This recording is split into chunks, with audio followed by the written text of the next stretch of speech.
उनके पास इतने 10 साल के होते हैं तभी से उनके पास फ़ोन का एक्सेस आ जाता है। सबसे पहले तो अपने आप को सुधारिए, क्योंकि आपके भरोसे आपके माँ बाप हैं, आपके छोटे भाई बहन हैं। भाई आजकल के लड़कों के पास बहुत ज़्यादा डोपामिन के रिसोर्सेज हैं, क्योंकि उनके पास स्टिमुलेशन है। पहले आपको नहीं लगता कि जब हम सीडीओ वगैरह वाले गेम्स खेला करते थे, जो हम 5-5 रुपए में 1-1 घंटा गेम खेल के आते थे, वो ज़माना कितना सही था। हम उसी चीज़ से प्लेजर लेते थे और उस प्लेजर को हासिल करने के लिए हमें पहले मेहनत करनी पड़ती थी। लेकिन आजकल के बच्चों के पास फ़ोन है तो, और 350 का रिचार्ज है, तो वो कुछ भी कर सकते हैं। उनके पास इतने 10 साल के होते हैं तभी से उनके पास फ़ोन का एक्सेस आ जाता है। गेम इनके पास इतने ज़्यादा हाई स्टिमुलस गेम है, और ऊपर से डिवाइसेस भी इतने अच्छे अच्छे आ रहे हैं कि पूरे दिन अगर उनकी बैटरी ख़त्म ना हो तो वो कितना भी खेल सकते हैं, है ना। हमारे टाइम पे ऐसा नहीं होता था, तो हम बहुत सही वक्त से गुज़र गए, और तो हमने कुछ कुछ चीज़ें सीख ली हैं। जैसे कि मुझे पेंटिंग्स आती हैं, आज मैं चाहूँ तो भी कोई नई स्किल नहीं सीख सकता हूँ इतनी जल्दी से। उसके लिए मेरे को एक मेंटोर चाहिएगा। लेकिन जो हम स्किल्स अपने आप से सीखते थे ना पहले, वो सबसे ज़्यादा हमारे करियर को बनाने वाली थी। लेकिन आजकल के बच्चे इतने ज़्यादा, देख रहा हूँ मैं, इधर उधर भटक रहे हैं। आजकल का यूथ इतना कमज़ोर हो चुका है ना, वो आगे कुछ भी कर नहीं पाएगा। तो हम ऐसे इन चीज़ों से कैसे बच सकते हैं, और अपने आप से कैसे नया वादा कर सकते हैं कि आगे आगे अपने आप को कैसे सुधारें, इन सब वीडियो में आज हम डिस्कस करने वाले हैं। सबसे पहले तो अपने आप को सुधारिए, क्योंकि आपके भरोसे आपके माँ बाप हैं, आपके छोटे भाई बहन हैं, आपके आने वाली जनरेशन, आगे आने वाली पीढ़ी आपके ऊपर डिपेंड करेगी। आप चाहें तो अपना जेनेटिक्स बदल सकते हैं। सोचो, अगर आप अपने, देखो, अगर आप अभी से बॉडी बिल्डिंग स्टार्ट कर दो ना, तो उसके जेनेटिक्स आपके चाइल्ड में आ जाएंगे। भले ही आपके दादा ने वो नहीं की हो, परदादा ने नहीं की हो, लेकिन अगर आपने बॉडी बिल्डिंग करी है तो आपके बच्चे में वो जेनेटिक्स आ जाएंगे। सोचो, हम अपने डीएनए को चेंज कर सकते हैं। तो आप जो जो टैलेंट सीखते हो ना, उसका एक अच्छा इम्पैक्ट आपके बच्चे पे पड़ता है। और अगर आप कुछ ऐसा वैसा करते हो अपने बॉडी के साथ, तो उसका इम्पैक्ट आपके बच्चे की हेल्थ पे डायरेक्टली पड़ेगा। सबसे बड़ी बात तो अपनी पीढ़ी को बचा रहे हो भाई, अपने आने वाले वंश को बचा रहे हो, अपने आने वाले जो फ्यूचर सेल्फ है ना, जिनको देख के आपको बुढ़ापे में भी खुशी मिलेगी कि मैंने इतना बड़ा साम्राज्य खड़ा कर दिया। मैं अपने दादा से, जो कि 90 साल के हो चुके हैं, उनसे पूछा करता था कि आपको कैसा लगता है कि आपके ये सब 20-25-30 जो ये आपके हिस्से हैं, ये घूम रहे हैं, आपको ये कैसा महसूस होता है। उन्हें बहुत प्राउड महसूस होता है, और उनके टाइम पे बहुत ज़्यादा टेस्टोस्टेरोन था, तो उन्हें बहुत अच्छा लगता है कि उन्होंने एक लेगेसी बिल्ड करी है। कोई किस फील्ड में अच्छा कर रहा है, कोई किसी फील्ड में अच्छा कर रहा है। लेकिन अब हम इतने सब प्लेजर्स की वजह से खुद को कमज़ोर कर लिया है, तो हम क्या ही एक फ्यूचर इमेजिन कर सकते हैं। कुछ नहीं कर सकते भाई। हम सोच भी नहीं पा रहे हैं कि हम ऐसे एक लेगेसी बिल्ड करेंगे, हमारे नीचे अपने इतने पोता पोती, क्योंकि वो चीज़ें जिम्मेदारी मांगती है, और लड़के लड़के बन के ही रह जाते हैं। वो जब तक आदमी नहीं बनेंगे, किसी की जिम्मेदारी नहीं लेंगे, वो कामयाब नहीं हो पाएंगे। लड़के जब अपनी, उन्होंने जवानी ख़राब कर ली।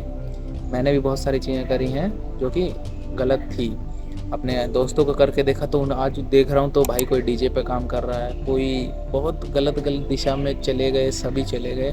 ऐसे ही कोई 10-10 हज़ार की नौकरी में फंसे पड़े हैं, और अब वो एक आदमी बन चुके हैं। आदमी कौन से, जो कि दारू पीता है शाम को आके, या जिसका सिगरेट पिए बिना दिमाग नहीं चलता, ऐसे बन चुके हैं वो। लेकिन जब वो अपने यूथ में थे तो भाई उनके पास सब कुछ था। उनके पास बॉडी अच्छी थी, वो मेरे से भी अच्छी बैक फ्लिप मार देते थे। उनके पास मेरे से अच्छी हाइट थी, मेरे से अच्छे हेयर्स थे, सब चीज़ें थी उनके पास। लेकिन आज उनके पास एक स्लीप डिप्राइव्ड माइंड है, जो कि सोता भी नहीं है सही से, आराम नहीं कर पाते हैं, वो सही से कहीं घूम नहीं पाते, उनके पास कोई एक्सपीरियंस नहीं है, वो अपने ज़िले से बाहर जाके भी नहीं देख पाते कि बाहर क्या चल रहा है।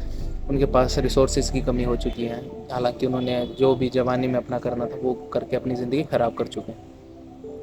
तो यही है, यूथ को अगर हमने सुधारना है, अब पहली बात अपने आप को सुधारना पड़ेगा। फिर आप अपने आप को सुधारोगे तो आपका छोटा भाई, आपके चाचा का लड़का, आपके मामा का लड़का आपको देख के सुधरेगा। अगर आप भी इस वीडियो को देख के सुधर पा रहे हैं, कुछ आपको मोटिवेशन मिलता है, तो ये मेरे लिए बहुत ही अच्छी बात होगी। क्योंकि एक स्ट्रॉन्ग माइंड ही आपको आगे आपकी लाइफ को डायरेक्ट करेगा। और जब तक आपके पास ये फेक प्लेजर्स है ना भाई, जो सस्ते प्लेजर्स हैं, आजकल के जो बच्चे फ्री फायर खेल के, या फिर ये छोटी मोटी चीज़ें देख के इंस्टाग्राम पे कुछ कंटेंट, बेवकूफ़ी भरा कंटेंट बना के, आप भाई बहुत अच्छा है, आपके पास वक्त है, उन चीज़ों का सही से इस्तेमाल करो। क्योंकि जब वक्त चला जाता है ना, तो बंदा ज्ञान देता रह जाता है, जैसे मैं दे रहा हूँ। मैं भी इससे बहुत अच्छा कर सकता था, तो लेकिन आज ज्ञान बांट रहा हूँ। मैं अपनी ज़िंदगी को एक नई दिशा देने की कोशिश कर रहा हूँ। लेकिन ऐसा नहीं है कि आप सेम चीज़ें करें, आप ऐसा कंटेंट ना बनाएं। आप सिर्फ इन चीज़ों को देखें, इन चीज़ों से सीखने की कोशिश करें, क्योंकि आप मेरी गलतियों से सीखो, मैं 30 साल वाले बंदे की गलतियों से सीख रहा हूँ। समझ रहे हो। मैं भी ये नहीं है कि पीछे रह चुका हूँ ज़िंदगी में, मैं बहुत कॉम्प्लीमेंट पाता हूँ। लोग कहते हैं कि तू तो अभी 23 ही साल का, तू कुछ भी कर लेगा। उन्हें भी ऐसा लगता है कि मेरे पास बहुत वक्त है, मुझे ऐसा लगता है मैंने ज़िंदगी ख़राब कर ली। लेकिन नहीं, आप अपने से ऊपर बेहतर वालों की गलतियाँ देखिए, मैं अपने से ऊपर वालों की गलतियाँ देख रहा हूँ कि वो क्या गलतियाँ कर रहे हैं। तो सबसे बड़ी बात यही थी कि यूथ जो है सस्ते प्लेजर्स में ना फंसें, बहुत घटिया चीज़ें होती हैं ये फ़ोन। इन चीज़ों को जितना कम हो सके उतना करने की कोशिश करें। मैं भी चीज़ों पर और भी ज़्यादा मास्टरी हासिल करने की कोशिश कर रहा हूँ। सबसे पहली बात तो अपने आप को एक रूटीन दीजिए, एक 5-6 घंटे का सेशन तो आपका ऐसा हो कि आपको लगे कि आपने पूरे दिन में कुछ उखाड़ा है, वो ज़रूर करना मैटर करता है आपके लिए। और धीरे धीरे अपने आप को, अगर आप ज़्यादा बड़े हो चुके हैं तो आप अपने आप को एक फैमिली में कुछ सपोर्ट आप प्रोवाइड करिए, तभी आपको इंटरनल सेटिस्फेक्शन मिल पाएगा। अगर आप एक लड़के हैं तो आपको करने की ज़रूरत नहीं है। इसीलिए यही मेरी शिक्षा थी आज की वीडियो में कि यूथ को इन चीज़ों से बचाना। बहुत सारी चीज़ें मैंने इसमें इंक्लूड भी कर दी थी, वो सारी चीज़ें भी समझाना ज़रूरी था। लेकिन सबसे ज़रूरी तो ये मेन जड़ हमारा फ़ोन है, जो कि हमारे हाथ में है। इसी के हाथ में हमारा करियर है, इसी के हाथ में। सोचो यार, एक रेडमी 5A करके फ़ोन आता था, उसी ने मेरा धीरे धीरे मेरे अंदर की क्रिएटिविटी बूस्ट करी है। उसी ने मेरे को यूट्यूब पे दिखाया, चैनल सिखाई, बहुत सारी चीज़ें, ड्राइंग मैंने वहाँ से सीखी। एक छोटे से डिवाइस ने मेरी ज़िंदगी बदल दी। तो उसके बाद मैं दिल्ली आया, ये सारी चीज़ें करी। तो यही आप भी बदल सकते हैं इन सारी चीज़ों से। तो मैं मिलता हूँ उससे नेक्स्ट वीडियो में।